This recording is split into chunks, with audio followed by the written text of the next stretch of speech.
नमस्कार, मी सोनाली तुम्हाला आज चौकोन गळा कटिंग अँड स्टिचिंग कसा करायचा सोप्या पद्धतीने फिनिशिंग मध्ये दाखवणार आहे।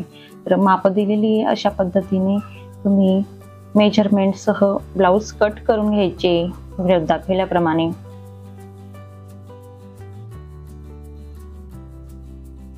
त्यानंतर हाफ इंचांनी कंबरपट्टी राहणार आहे। गळ्याची उंची ही 10 इंच असणार आहे, मार्क करायचे। गळा रुंदी ही 3 इंचाची घ्यायची खालच्या दिशेने,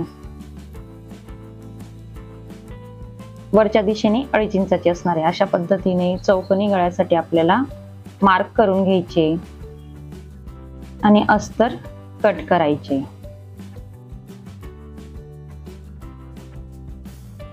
फॅब्रिक कट करायची गरज नाहीये, अंडरग्राउंड फोल्डिंगचा हा गळा असणार आहे। अगदी फिनिशिंग मध्ये अशा पद्धतीने चौकोनी गळा आपण कट आणि स्टिच करून घेतला तर खूप छान अशी फिनिशिंग ब्लाउजला येते।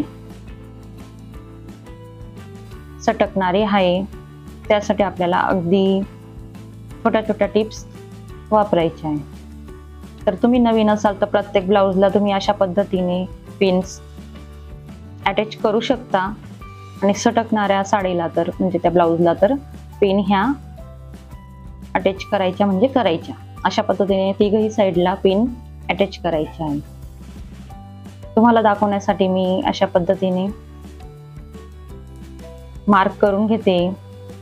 ज्या ठिकाणी बाण दिलेला आहे त्या ठिकाणी अगदी काळजीपूर्वक शिवायचे, म्हणजे चौकोनी गळ्याची फिनिशिंग खूप सुंदर अशी येते। त्यानंतर आपल्याला शिलाई टाकून घ्यायची आहे मार्क केलेल्या जागेवरून।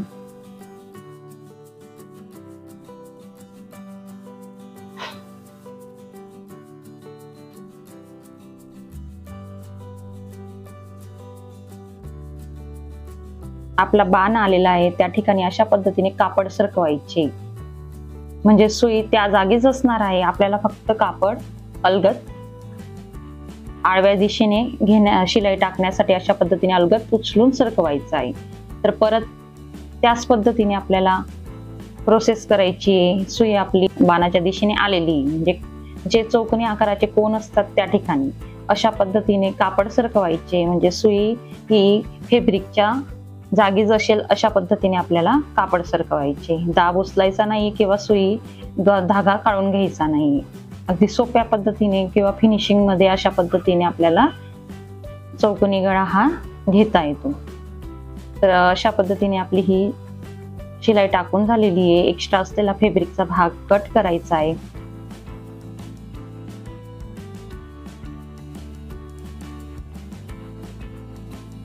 कोन असलेल्या जागेवर कट्स द्यायचे, आधी सगळ्या बाजूने कट्स द्यायचे।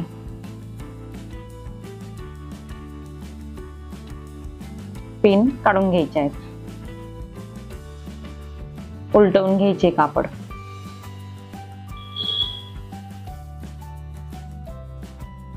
अगदी फिनिशिंग मध्ये चौकोनी गळा हा येत असतो। वरच्या दिशेने शिलाई टाकून घ्यायची।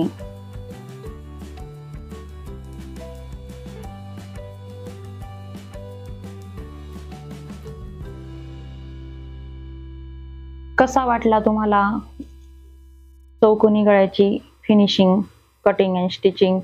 तर भरपूर असे ब्लाउज डिझाईन्स ह्या चॅनलला आहेत। परत ब्लाउज कटिंग अँड स्टिचिंग देखील दाखवलेले, ते देखील तुम्ही पाहू शकता। चॅनलला नवीन असाल तर सबस्क्राईब करा, बेल बटनला क्लिक करा, म्हणजेच तुम्हाला माझ्या नवीन व्हिडिओची नोटिफिकेशन तुमच्यापर्यंत पोहोचेल। आणि बरेच असे इम्पॉर्टंट आणि अगदी सविस्तर असे व्हिडिओज ह्या चॅनलला आहेत, ते देखील तुम्ही पाहू शकता। तुमच्या अडचणी किंवा ब्लाउजचे मिस्टेक असतील ते देखील क्लिअर होतील व्हिडिओंनी। तर टक्स टाकायचे, टक्स टाकण्यासाठी सुद्धा सटकणाऱ्या ब्लाउजला अशा पद्धतीने पिन्स लावायचे आहेत। जर नवीन असाल तर प्रत्येक ब्लाउजला पिन्स अटॅच करूनच स्टिच करत जा। टक्स हा शोल्डरच्या सेंटरला घ्यायचा आहे व्हिडिओ दाखवल्याप्रमाणे। अशा पद्धतीने पिन्स लावले तर खालचे कापड किंवा वरचे अस्तर आणि कापड जागच्या जागी राहते आणि टक्सची फिनिशिंग देखील खूप सुंदर अशी येते. 3.5 इंचाचा हा टक्स आहे. शोल्डरच्या सेंटरलाच घ्यायचे टक्स. तर अशा पद्धतीने तुम्ही माप देखील काढू शकता व्हिडिओ दाखवल्याप्रमाणे. आणि इकडच्या टक्सची उंची त्या टक्सला मार्क करून घ्यायची, म्हणजे दोघही टक्स सारखे होतात. 2 शिलाई येऊ द्यायची. त्यानंतर कंबरपट्टी अटॅच करायची. कंबरपट्टी लावल्याने ब्लाउजला फिनिशिंग खूप सुंदर अशी येते. 2 इंचाची ही पट्टी घ्यायची आणि 1/2 इंच जागा सोडून शिलाई टाकत यायची. परत तिला फोल्ड करायची आणि अस्तरच्या दिशेने पट्टी स्टिच करत यायची, म्हणजे ती परत फोल्ड होईल. आणि ब्लाउज स्टिच झाल्यानंतर हात शिलाई करायची त्या पट्टीला. अशाच प्रकारचे व्हिडिओ पाहण्यासाठी चॅनलला सबस्क्राईब करा, बेल बटनला क्लिक करा. कसा वाटला व्हिडिओ लाईक शेअर कमेंट करा. चला तर मग भेटूया पुढच्या व्हिडिओला. तोपर्यंत bye, take care. Thank you video watch केल्याबद्दल.